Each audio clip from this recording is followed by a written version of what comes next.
Chapter 44. Krishna recovers the son of his teacher. When Lord Krishna saw that Vasudeva and Devaki were remaining standing in a reverential attitude, he immediately expanded his influence of Yogamaya so that they could treat him and Balaram as children. As in the material world, the relationship existing between father and mother and children can be established amongst different living entities by the influence of the illusory energy. So, by the influence of Yogamaya, the devotee can establish a relationship in which the Supreme Personality of Godhead is his child. After creating this situation by his Yogamaya, Krishna, appearing with his elder brother Balaram as the most illustrious sons in the dynasty of the Sattvatas, very submissively and respectfully addressed Vasudeva and Devaki. My dear father and mother, although you have always been very anxious for the protection of our lives, you could not enjoy the pleasure of having us as your babies, as your growing boys, and as your adolescent youths. Krishna indirectly praised the fatherhood of Nanda Maharaj and motherhood of Yashoda as most glorious because, although he and Balaram were not their born sons, Nanda and Yashoda actually enjoyed their childhood pastimes. By nature's own arrangement, the childhood of the embodied living being is enjoyed by the parents. Even in the animal kingdom, the parents are found to be affectionate to the cubs. Being captivated by the activities of their children, they take much care for their well-being. As for Vasudeva and Devaki, they were always very anxious for the protection of their sons, Krishna and Balaram. That is why Krishna, after his appearance, was immediately transferred to another's house. Balaram was also transferred from Devaki's womb to Rohini's womb. Vasudeva and Devaki were full of anxieties for Krishna's and Balaram's protection, and they could not enjoy their childhood pastimes. Krishna said, "Unfortunately, being ordered by our fate, we could not be raised by our own parents to enjoy childhood pleasures at home. My dear father and mother, a man has a debt to pay to his parents, from whom he gets this body which can bestow upon him all the benefits of material existence. According to the Vedic injunction, this human form of life enables one to perform all kinds of religious activities, fulfill all kinds of desires, and acquire all kinds of wealth. And only in this human form is there every possibility that one can get liberation from material existence. This body is produced by the combined efforts of the father and mother. Every human being should be obliged to his parents and understand that he cannot repay his debt to them. If, after growing up, a son does not try to satisfy his parents by his actions or by an endowment of riches, he is surely punished after death by the superintendent of death and made to eat his own flesh. If a person is able to care for or give protection to old parents, children, the spiritual master, Brahmins, and other dependents, but does not do so, he is considered to be already dead, although he is supposedly breathing. My dear father and mother, you have always been very anxious for our protection, but unfortunately we could not render any service unto you. Up to date, we have simply wasted our time. We could not serve you for reasons beyond our control. Mother and father, please excuse us for our sinful action." When the Supreme Personality of Godhead was speaking as an innocent boy in very sweet words, both Vasudeva and Devaki became captivated by parental affection and embraced them with great pleasure. They were amazed and could not speak or answer the words of Krishna, but simply embraced him and Balaram in great affection and remained silent, shedding incessant tears. Thus consoling his father and mother, the Supreme Personality of Godhead, appearing as the beloved son of Devaki, approached his grandfather Ugrasen and announced that Ugrasen would now be the king of the Yadu kingdom. Kamsa had been forcibly ruling over the kingdom of Yadu, in spite of the presence of his father, whom he had arrested. But after the death of Kamsa, Kamsa's father was released and announced to be the king of the Yadu kingdom. It appeared that in those days, in the western part of India, there were many small kingdoms, and they were ruled by the Yadu dynasty, Andaka dynasty, Vrishni dynasty, and Bhoja dynasty. Maharaj Ugrasen belonged to the Bhoja dynasty. Therefore, Krishna indirectly declared that the king of the Bhoja dynasty would be the emperor of the other small kingdoms. He willingly asked Maharaj Ugrasen to rule over them because they were his subjects. The word praja is used both for the progeny and for the citizens, so Krishna belonged to the praja, both as a grandson to Maharaj Ugrasen and as a member of the Yadu dynasty. He voluntarily accepted the rule of Maharaj Ugrasen. He informed Ugrasen, "Being cursed by the Yayati, the kings of the Yadu dynasty will not rise against the throne.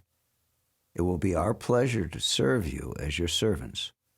Our full cooperation with you will make your position more exalted and secure, so that the kings of other dynasties will not hesitate to pay their respective revenues.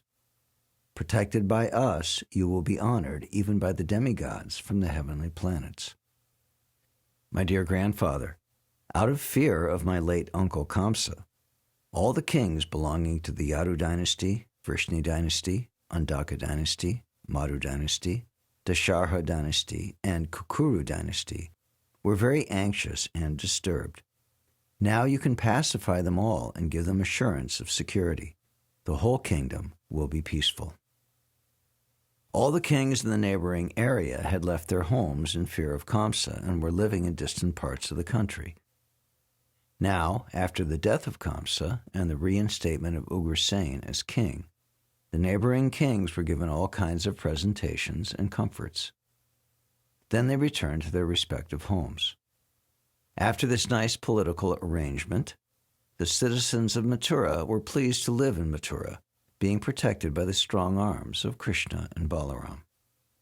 On account of good government in the presence of Krishna and Balaram, the inhabitants of Mathura felt complete satisfaction in the fulfillment of all their material desires and necessities.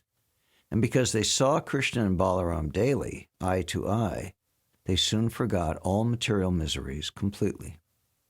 As soon as they saw Krishna and Balaram coming out on the street, very nicely dressed and smiling and looking here and there, the citizens were immediately filled with loving ecstasies, simply by seeing the personal presence of Mukunda.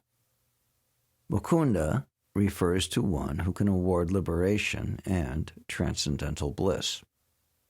Krishna's presence acted as such a vitalizing tonic that not only the younger generation, but even the old men of Mathura became fully invigorated with youthful energy and strength by regularly seeing him. Nanda Maharaj and Yasoda were also living in Mathura because Krishna and Balaram were there, but after some time they wanted to go back to Vrindavan. Krishna and Balaram went before them and very feelingly and affectionately embraced Nanda and Yashoda, and Krishna began to speak as follows. "My dear father and mother, although I was born of Vasudeva and Devaki, you have been our real father and mother, because from our very birth and childhood, you raised us with great affection and love.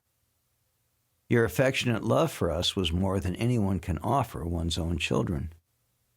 You are actually our father and mother because you raised us as your own children at a time when we were just like orphans. For certain reasons, we were rejected by our father and mother, and you protected us. My dear father and mother, I know you will be feeling separation by returning to Vrindavan and leaving us here, but please rest assured that I shall be coming back to Vrindavan just after giving some satisfaction to my real father and mother, Vasudeva and Devaki, my grandfather, and other relatives and family members." Krishna and Balaram satisfied Nanda and Yashoda by sweet words and by presentation of various clothing, ornaments, and properly made utensils. They satisfied them, along with their friends and neighbors who had come with them from Vrindavan to Mathura, as fully as possible. On account of his excessive parental affection for Balaram and Krishna, Nanda Maharaj felt tears in his eyes, and he embraced them and started with the cowherd men for Vrindavan. After this, Vasudeva had his son initiated by sacred thread as the token of second birth, which is essential for the higher castes of human society.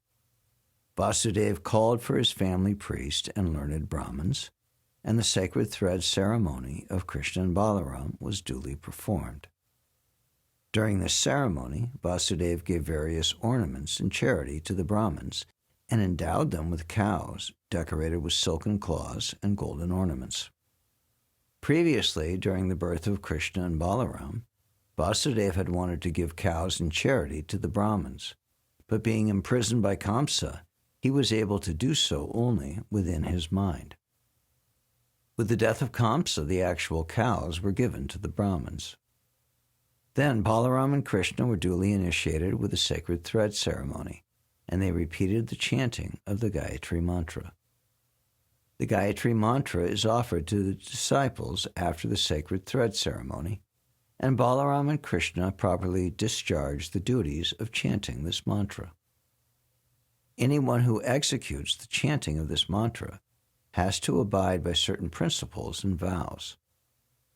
Although Balaram and Krishna were both transcendental personalities, they strictly followed the regulative principles.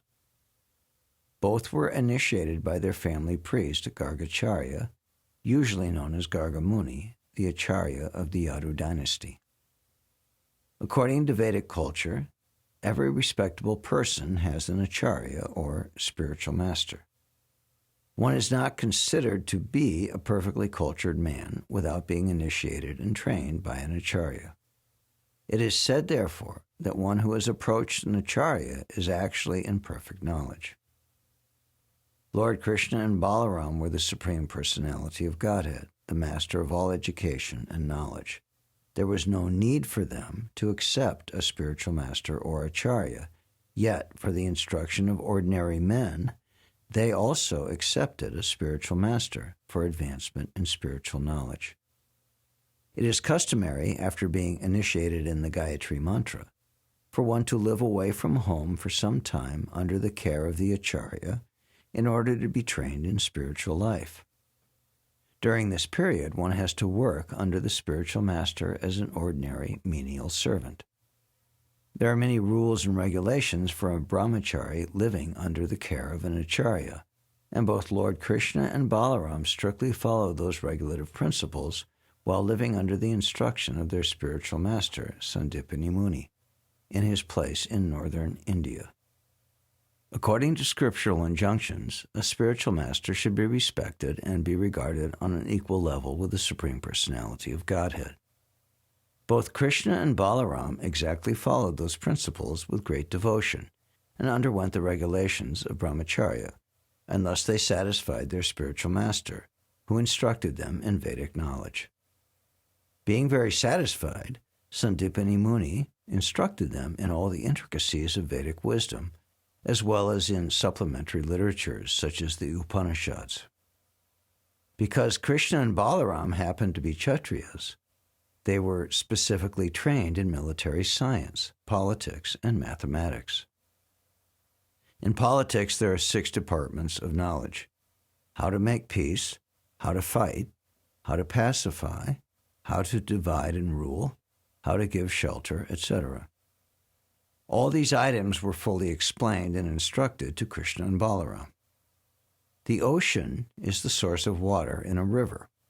The cloud is created by the evaporation of ocean water, and the same water is distributed as rain all over the surface of the earth and then returns toward the ocean in rivers.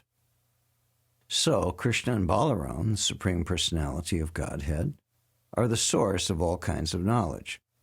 But because they were playing like ordinary human boys, they set the example so that everyone would receive knowledge from the right source. Thus they agreed to take knowledge from a spiritual master. After hearing only once from the teacher, Krishna and Balaram learned all the arts and sciences. In 64 days and 64 nights, They learned all the necessary arts and sciences that are required in human society. During daytime, they took lessons on a subject from the teacher, and by nightfall, after having heard from the teacher, they were expert in that department of knowledge. First of all, they learned how to sing, how to compose songs, and how to recognize the different tunes. They learned the favorable and unfavorable accents and meters, how to sing different kinds of rhythms and melodies, and how to follow them by beating different kinds of drums. They learned how to dance with rhythm, melody, and different songs. They learned how to write dramas, and they learned the various types of paintings, beginning from different village arts up to the highest perfectional stage. They also learned how to paint tilak on the face and make different kinds of dots on the forehead and cheeks. Then they learned the art of painting on the floor with liquid paste of rice and flour. Such paintings are very popular at auspicious ceremonies performed at household affairs or in the temple. They learned how to make a resting place with flowers and how to decorate clothing and leaves with colorful paintings. They also learned how to set different valuable jewels in ornaments. They learned the art of wringing water pots. Water pots are filled with water to a certain measurement so that when one beats on the pots, different tunes are produced, and when the pots are beaten together, they produce a melodious sound. They also learned how to throw water in the rivers or the lakes while taking a bath among friends. They also learned how to decorate with flowers. This art of decorating can still be seen in various temples of Vrindavan during the summer season. It is called Pulabadi. The dais, the throne, the walls, and the ceiling are all fully decorated, and a small, aromatic fountain of flowers is fixed in the center. Because of these floral decorations, the people, fatigued from the heat of the summer season, become refreshed. Krishna and Balaram learned the art of dressing hair in various styles and fixing a helmet in different positions on the head. They also learned how to perform on a theatrical stage, how to decorate dramatic actors with flower ornaments over the ear, and how to sprinkle sandalwood pulp and water to produce a nice fragrance. They also learned the art of performing magical feats. Within the magical field, there is an art called Bahurupi, by which a person dresses himself in such a way that when he approaches a friend, he cannot be recognized. They also learned how to make beverages which are required at various times, and they studied syrups and tastes and the effects of intoxication. They learned how to manipulate thin threads for dancing puppets, and they learned how to string wires on musical instruments such as the veena, sitar, and tampura to produce melodious sound. Then they learned puzzles and how to set and solve them. They learned the art of reading books from which even a foolish student can very quickly learn to read the alphabet and comprehend writing. Then they learned how to rehearse and act out a drama. They also studied the art of solving crossword puzzles, filling up the missing space, and making complete words. They also learned how to draw pictographic literature. In some countries in the world, pictographic literature is still current. A story is represented by pictures. For instance, a man and a house are pictured to represent a man going home. Krishna and Balaram also learned the art of architecture, how to construct residential buildings. They learned to recognize valuable jewels by studying the luster and the quality of their colors. Then they learned the art of setting jewels with gold and silver. They also learned how to study soil to find minerals. The study of soil is now a greatly specialized science, but formerly it was common knowledge even for the ordinary man. They learned to study herbs and plants and to extract medicine from the elements. By studying the different species of plants, they learned how to crossbreed plants and get different types of fruits. They learned how to train and engage lambs and cocks in fighting for sporting purposes. They then learned how to teach parrots to speak and answer the questions of human beings. They learned practical psychology, how to influence another's mind and thus induce another to act according to one's own desire. Sometimes this is called hypnotism. They learned how to wash hair, dye it in different colors, and curl it in different ways. They learned the art of telling what is written in someone's book without actually seeing it. They learned to tell what is contained in another's fist. Sometimes children imitate this art, although not very accurately. One child keeps something within his fist and asks his friend, "Can you tell what is within?" And the friend gives some suggestion, although he actually cannot tell. But there is an art by which one can understand and actually tell what is held within the fist. Krishna and Balaram learned how to speak and understand the languages of various countries. They learned not only the languages of human beings. Krishna could also speak even with animals and birds. Evidence of this is found in Vaishnava literature compiled by the Goswamis. Then they learned how to make carriages and airplanes from flowers. It is said in the Ramayana that after defeating Ravana, Ramachandra was carried from Lanka to Bharatvarsh on a plane of flowers called Pushparat. Krishna then learned the art of foretelling events by seeing signs. In a book called Kanar Vachana, the various types of signs and omens are described. If when one is going out, one sees someone with a bucket full of water, that is a very good sign.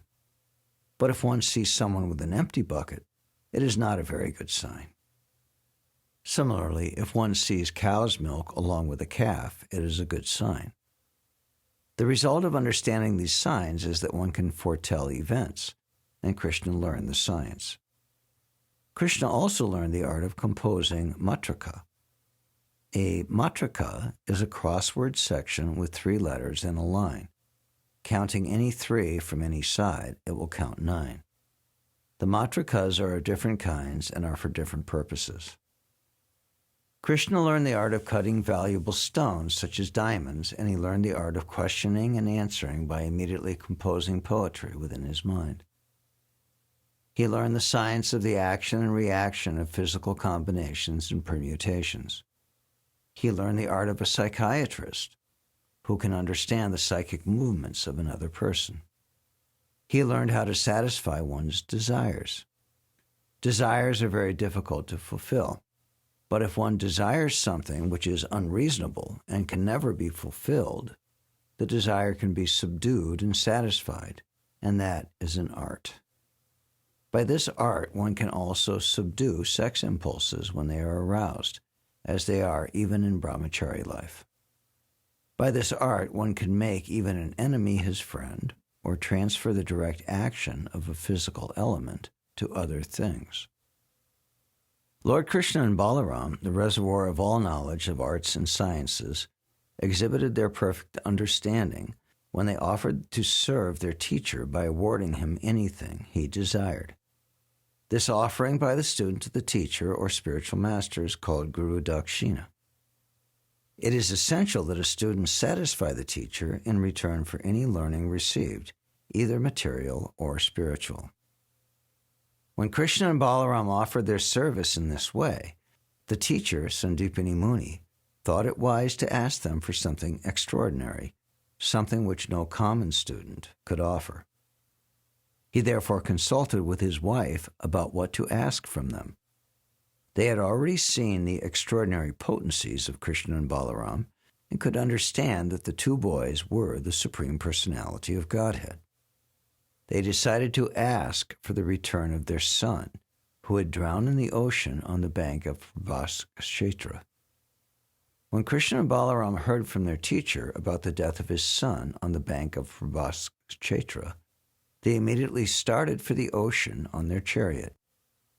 Reaching the beach, they asked the controlling deity of the ocean to return the son of their teacher.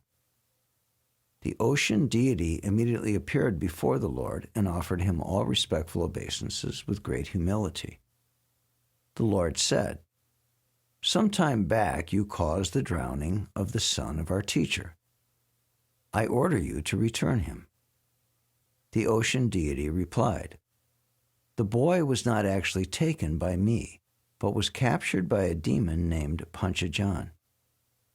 This great demon generally remains deep in the water in the shape of a conch shell. The son of your teacher might be within the belly of the demon, having been devoured by him. On hearing this, Krishna dove deep into the water and caught hold of the demon Panchajan. He killed him on the spot, but could not find the son of his teacher within his belly. Therefore he took the demon's dead body in the shape of a conch shell and returned to his chariot on the beach of Prabhask Kshetra. From there he started for Samyamani, the residence of Yamaraj, the superintendent of death. Accompanied by his elder brother Balaram, who is also known as Halayuda, Krishna arrived there and blew on his conch shell. Hearing the vibration, Yamaraj appeared and received Sri Krishna with all respectful obeisances. Yamaraj could understand who Krishna and Balaram were, and therefore he immediately offered his humble service to the Lord. Krishna had appeared on the surface of the earth as an ordinary human being, but actually Krishna and Balaram are the supersoul living within the heart of every living entity. They are Vishnu himself, but were playing just like ordinary human boys. As Yamaraj offered his services to the Lord, Sri Krishna asked him to return his teacher's son, who had come to him as a result of his work. Considering my ruling as supreme, said Krishna, you should immediately return the son of my teacher. Yamaraj returned the boy to the Supreme Personality of Godhead, and Krishna and Balaram brought him to his father. The brothers asked if their teacher had anything more to ask from them, but he replied, my dear sons, you have done enough for me. I am now completely satisfied. What further want can there be for a man who has disciples like you?